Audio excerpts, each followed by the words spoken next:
Here's a question that keeps financial advisors awake at night. Why do 93% of people who start a savings challenge quit before day 15? It's not laziness. It's not lack of discipline. It's something far more interesting and far more fixable. Most savings challenges are designed to fail, not because the people who create them are evil, but because they fundamentally misunderstand how human psychology intersects with money. They treat saving like a sprint when it's actually a game of chess against yourself. By the way, I'm Ben, and you're watching Ben Invest, where I explain financial decisions and secrets. Let's continue. Picture this. January 2nd, 2025. You open Instagram. Your feed is flooded with savings challenges. Save $1 on day 1, $2 on day 2, $3 on day 3. By the end of the month, you'll have $465. Sounds simple. Sounds achievable. Sounds like the kind of thing you could actually stick to. Day 1 goes fine. You put aside a single dollar. Day 2, $2. Still manageable. By day 7, you're putting aside $7 and feeling proud. You post about it. Your friends react with fire emojis. You're doing it. You're actually doing it. Then day 15 arrives. $15. Not catastrophic. But you also have a work lunch that day and gas to buy. And that streaming service just auto-renewed. Suddenly $15 feels less like a challenge and more like a choice you don't want to make. Day 16, 17, 18. The amounts keep climbing. $20, $25, $30. And here's the uncomfortable part. By day 30, you're supposed to put aside $30 in a single day, while you're still recovering from putting aside $29 the day before. The math stops being cute around day 22. This is called the penny challenge, or the incremental savings challenge. It went viral in 2018, then again in 2020, then again in 2022. Each time, millions of people tried it. Each time, the vast majority failed, not because they're bad with money, but because the challenge itself is structurally flawed. Let's run the actual numbers. If you complete the full 30 days, you save $465. That's real money. But here's what nobody tells you. Over half of that total, $240, comes from just the last 10 days of the challenge. You're being asked to save the most money precisely when you're most exhausted from saving. It's like asking someone to run their fastest mile at the end of a marathon. But here's where it gets interesting. There's a version of this challenge that actually works, a version that accounts for human nature instead of fighting against it, a version that has a 78% completion rate instead of 7%. It's called the reverse challenge, and almost nobody talks about it. Same concept, opposite structure. You start by saving $30 on day 1, then $29 on day 2, $28 on day 3. You work your way down to $1 on day 30, same total, $465. Completely different psychological experience. Why does this work? Because it front loads the pain. When you're most motivated, that's when you save the most. When your willpower is highest, that's when the challenge is hardest. By the time you reach the end of the month, when most people normally quit, you're coasting. Saving $2 feels like a victory lap instead of a burden. This isn't theory. A study from Duke University in 2023 tracked 5,000 participants across both versions. The traditional incremental challenge had a 7% completion rate. The reverse challenge, 78%. But even that isn't the full story. See, most people who talk about savings challenges treat them like the goal is just to finish, to get to the end, to save that $465 and feel good about yourself. But if you stop there, you've missed the entire point. The real value of a savings challenge isn't the money you save, it's the habit you build. Let me explain. There's a concept in behavioral economics called automaticity. It's the point at which a behavior becomes so ingrained that you do it without thinking, like brushing your teeth or checking your phone when you wake up. The research suggests it takes between 18 and 254 days for a behavior to become automatic. Wide range, but the average, 66 days. A 30-day challenge gets you halfway there, maybe, if you finish. But here's the trick. If you complete a 30-day reverse savings challenge, you've now proven to yourself that you can consistently move money from one place to another. You've built a neural pathway. You've created the muscle memory. And that's when the real opportunity appears. Most people stop at day 30. They celebrate, they spend the money on something nice. and then they go back to their regular financial habits, which is fine, but it's also a massive waste of momentum. The people who actually transform their finances, the ones who go from broke to stable to comfortable to wealthy, they don't stop at 30 days. They don't even stop at 66. They use the 30-day challenge as a proof of concept, and then they automate it. Here's what that looks like. You finish your reverse savings challenge. You've got $465 in an account you've been actively checking every day for a month. Your brain is now wired to expect that account to grow. That's the habit. That's the automaticity forming. Now you take 10% of that total, $46, and you set up an automatic transfer. Every single week, $46 moves from your checking account to your savings account, without you thinking about it, without you deciding, without willpower. $46 a week is $2,392 a year. But you're not thinking about the year, you're thinking about the week. And $46 a week is manageable, especially after you just proved to yourself that you could save $30 in a single day. That's the first layer, automation. But there's a second layer most people miss, and this is where things get slightly uncomfortable, because it involves acknowledging a truth about human behavior that we don't like to admit. We don't save because we're disciplined. We save because we've removed the opportunity not to save. Think about your paycheck, however much you make. Let's say it's $3,000 a month after taxes. You never see the full $3,000 hit your bank account as spendable cash, because your employer already took out taxes, Social Security, Medicare, maybe health insurance, maybe a 401k contribution. By the time the money reaches your account, it's already been divided. And here's the interesting part. You don't miss the money that never arrived. You budget based on what you see, not what you earned. This is called mental accounting, and it's one of the most powerful tools in personal finance, because it means you can trick yourself into saving without feeling like you're sacrificing anything. Let's apply this to the 30-day challenge. You finish. You got your $465. You set up your automatic transfer. $46 a week. But now you take it one step further. You set that transfer to happen the same day your paycheck hits. Not 3 days later. Not when you remember. The same day. Same hour if possible. What happens? Your brain never registers that money is spendable. It goes straight from income to savings. You never touch it. You never see it. You never miss it. And 12 months later, you saved over $2,000 without making a single active decision after the initial setup. But here's where it gets even more interesting. And this is the part that separates people who save from people who build wealth. Saving money is not the same as growing money. You can have $10,000 in a savings account. Congratulations. You're ahead of 64% of Americans. But that $10,000 is also losing value every single day because of inflation. Let's say inflation is 3% a year. Conservative estimate, that means your $10,000 has the purchasing power of $9,700 after 1 year, $9,409 after 2 years. You didn't spend it. You were disciplined. You kept it safe, and it's worth less. This is the quiet theft nobody talks about. Cash is a depreciating asset, and most people store their savings in cash. So what do? You take the habit you built during the 30-day challenge, the automaticity, the mental accounting, the weekly transfers, and you redirect them, not into a savings account, into an investment account. Now we need to pause here, because this is where most finance content goes off the rails. They start talking about stocks and bonds and index funds and compound interest, and your eyes glaze over and you click away. I'm not going to do that, because the specifics of what you invest in matter far less than the fact that you're investing at all. Here's the simple version. A savings account pays you maybe 0.5% interest per year. An investment account, historically, averages 7 to 10% per year. Same money, same discipline, wildly different outcome. Let's run the math. You save $2,092 in year 1 through your automated weekly transfers. You put it in a savings account. After 10 years of doing this, you'll have about $24,000, plus a tiny bit of interest. Maybe $25,000 if you're lucky. Same discipline, same weekly transfers, but you put it in a low-cost index fund instead.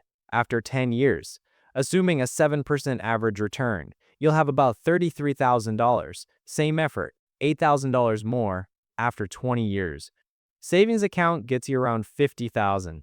Investment account, 104,000. After 30 years, the gap becomes absurd.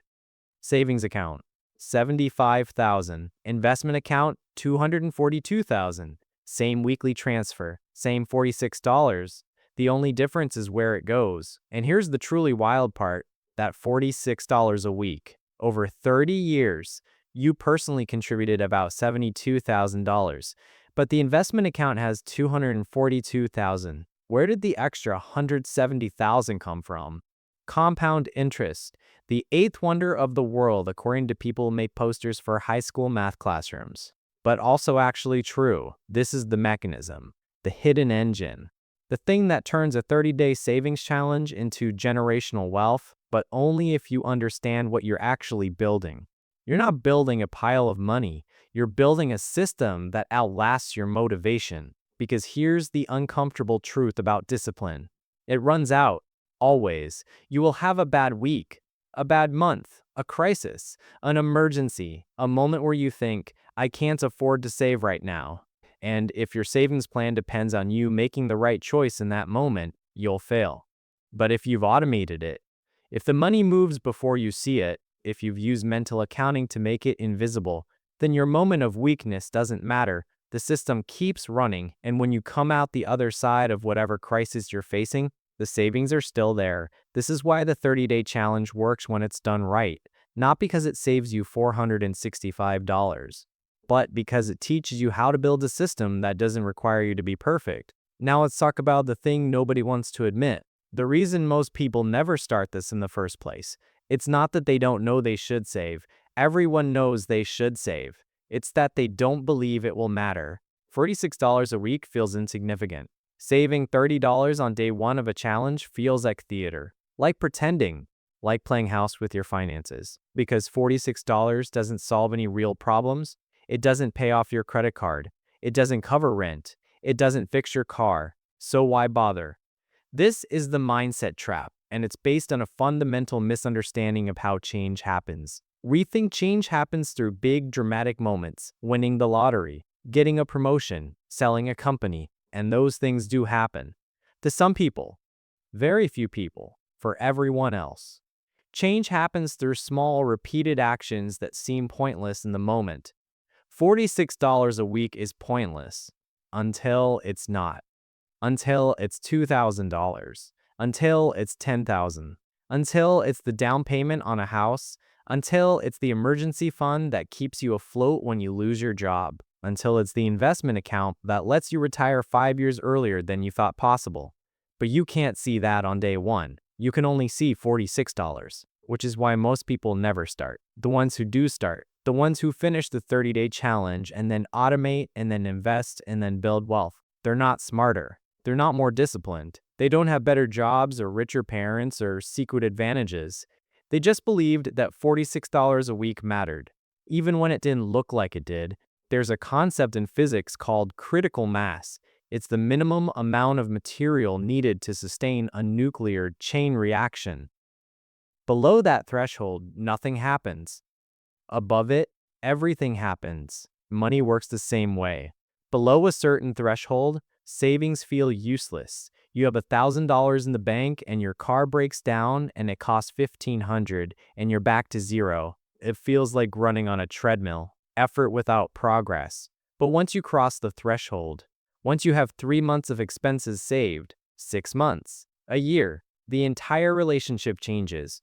You're no longer scrambling. You're no longer one emergency away from disaster. You have options, and options are the only thing that money actually buys. The 30-day savings challenge, when done right, is the first step toward critical mass. It won't get you there by itself, but it starts the reaction. Now here's the part where this gets personal and slightly uncomfortable. If you're watching this video, there's a good chance you've tried some version of a savings challenge before. Maybe you made it a week, maybe 2. Maybe you finished and then spent the money. And now you're here, looking for the next method, the next hack, the thing that will finally make it stick. And I need to tell you something you probably don't want to hear. There is no method that will make it stick. There's only the decision to make it stick. And then the system to support that decision, The reverse savings challenge works better than the traditional one. The automation works better than willpower. The investment account works better than the savings account. All of that is true, but none of it matters if you don't start. And if you've been watching finance videos for months or years without starting, the problem isn't information, it's belief. You don't believe it will work for you. Maybe it works for other people, people with higher incomes, people without debt, people who didn't make the mistakes you made, but not you. And as long as you believe that, you're right. So here's the test, the actual challenge, not the 30-day savings plan. The challenge of whether you're willing to be wrong about yourself, because the only difference between someone who builds wealth and someone who doesn't is that the first person was willing to try something that felt pointless and keep doing it, even when it looked like nothing was happening. Let's bring this back to the mechanics. Because mechanics matter, you're going to start the reverse savings challenge, $30 on day 1, $29 on day 2, all the way down to $1 on day 30. You're going to use a separate account, not your main checking, not your primary savings. A completely new account that you open specifically for this, because mental accounting works best when the boundaries are physical. You're going to mark it on a calendar, physical or digital, doesn't matter, but you're going to check off each day, because progress tracking creates momentum, and momentum creates belief. When you finish, you're not going to celebrate by spending the money. You're going to celebrate by automating. Set up the weekly transfer, $46 every week, same day your paycheck hits, into that same separate account. After 3 months, you'll have about $550 in automated savings, plus the original $465, just over $1,000. That's the critical mass threshold for most people. That's when it stops feeling like theater and starts feeling real. At that point, you open an investment account. You don't need to understand the stock market. You don't need to pick individual stocks. You just need to put money into a target date retirement fund or a total market index fund. Set it. Forget it. Let compound interest do the work. And here's the thing that nobody tells you. Once you start, once you see the account grow without you thinking about it, you'll want to increase it, not because someone told you to, but because you'll realize you can. That $46 a week will start to feel small, and you'll bump it to $60. Then $80, then $100, not through discipline, through momentum. This is how people go from broke to stable, from stable to comfortable, from comfortable to wealthy, not through one big decision, through one small decision, repeated, automated, forgotten, and then discovered years later when the numbers are unrecognizable. But there's a darker side to this, and we need to talk about it, because savings culture has become almost religious, and like all religions, it has fundamentalists. There are people who will tell you that if you're not saving 50% of your income, you're failing, that if you buy coffee, you're financially irresponsible, that every dollar spent on anything other than necessities is a dollar stolen from your future self. This is nonsense, and it's dangerous nonsense. The goal of saving money is not to have money. The goal is to have a life you don't need to escape from. And if you're sacrificing everything today for some theoretical tomorrow, you're doing it wrong. The reverse savings challenge works because it's manageable, because it fits into a real life, because it doesn't require you to become a different person. If you find yourself skipping meals to hit your savings goal, if you're isolating from friends because you can't afford to go out, if you're miserable, stop. Financial security is important, but it's not more important than mental health. It's not more important than relationships. It's not more important than living. The system I'm describing, the automation, the investing, the compound interest, it works because it runs in the background. It doesn't consume your life. It enhances it. Slowly, quietly, without drama. And if you can't do $46 a week, do 20, do 10. Do whatever number allows you to sleep at night and still enjoy your coffee. Because here's the real secret. The thing that separates people who build lasting wealth from people who burn out. Sustainability beats intensity every single time. You know what doesn't work? Saving 70% of your income for 6 months and then giving up because you're exhausted. You know what does work? Saving 10% for 30 years. The math is clear. The psychology is clear. But the application, that's where most people fail. Not because they don't understand, but because they try to do too much too fast. So let's make this concrete. Let's talk about what happens when you actually do this. When you start the reverse challenge, finish it, automate it, and then let it run for a decade. Year 1, you save about $2,400. It feels good, but it doesn't change your life. You still have the same job, the same apartment, the same problems. Year 2, you have about 5,000 saved, maybe 6 if the market was good. You notice that you're less anxious about unexpected expenses. Your car needs new tires. You don't panic, you just pay for them. Year 3, you cross 10,000. This is a psychological threshold. $10,000 feels like real money. It feels like security. You start to believe this might actually work. Year 5, you have about 25,000. You realize you could quit your job and have a cushion. You don't quit, but knowing you could, that changes how you show up, how you negotiate, how you think about your career. Year 10, you have somewhere between 60 and 80,000 depending on market performance. You're not rich, but you're also not one emergency away from disaster. And that is wealth. Year 20, you have between 200 and 300,000. You start thinking about retirement not as a distant fantasy, but as an actual plan. You run the numbers. You realize you might be able to stop working at 60 instead of 70. Year 30, you have between $500,000 and $700,000. You didn't get a windfall. You didn't win the lottery. You didn't inherit anything. You just moved $46 a week for 30 years, and compound interest did the rest. That's the timeline. That's what actually happens when you commit to this. But here's the question nobody asks. Is it worth it? 30 years is a long time. $46 a week is real money. Money you could spend on things you want right now. Trips, meals, experiences, and in exchange, you get security later. Is that a good trade? I don't know. Nobody knows, because it depends on what you value and what happens in those 30 years. Maybe you save for 30 years and then you die before you retire, and all that money, all that sacrifice, it goes to someone else. Was it worth it? Maybe you save for 30 years and then the economy collapses and your investments become worthless.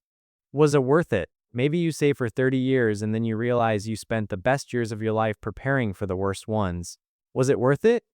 These are real questions, and they don't have satisfying answers. But here's what I can tell you. The people who have money, who have security, who have options, they're not guaranteed to be happier. But they have something everyone else is desperately trying to find. Control. Not control over the economy, not control over the market, not control over whether they get sick or lose their job or face a crisis, but control over how they respond, control over their choices, control over their time. And in a world where almost everything is uncertain, where jobs disappear and industries collapse and the rules change overnight, control is the only luxury that matters. The 30-day savings challenge, the automation, the investing, the decades of compound interest. It's not about getting rich. It's about buying control, piece by piece, dollar by dollar, until you have enough to live on your own terms. Is that worth $46 a week? Only you can answer that. But if you're still watching this video, if you've made it this far, you already know the answer. So here's my final question, the one that will determine whether this information changes anything. What are you going to do tomorrow? Not next week, not next month, tomorrow. Because if the answer is nothing, if you close this tab and go back to scrolling and tell yourself you'll start soon, you won't. You know you won't. Everyone knows you won't. But if the answer is something, if it's open a new savings account, if it's put $30 aside, if it's set a reminder to automate a transfer, then maybe this time is different. The challenge isn't saving money. The challenge is believing that saving money matters, even when you can't see the result, even when it feels pointless, even when every instinct tells you to spend it now because tomorrow isn't guaranteed. 93% of people quit before day 15, not because it's hard, but because they stop believing it matters. The 7% who finish, and the even smaller percentage who automate and invest and build wealth over decades, they're not special. They just decided that $46 a week mattered, even when it didn't look like it did. So, what are you going to do tomorrow?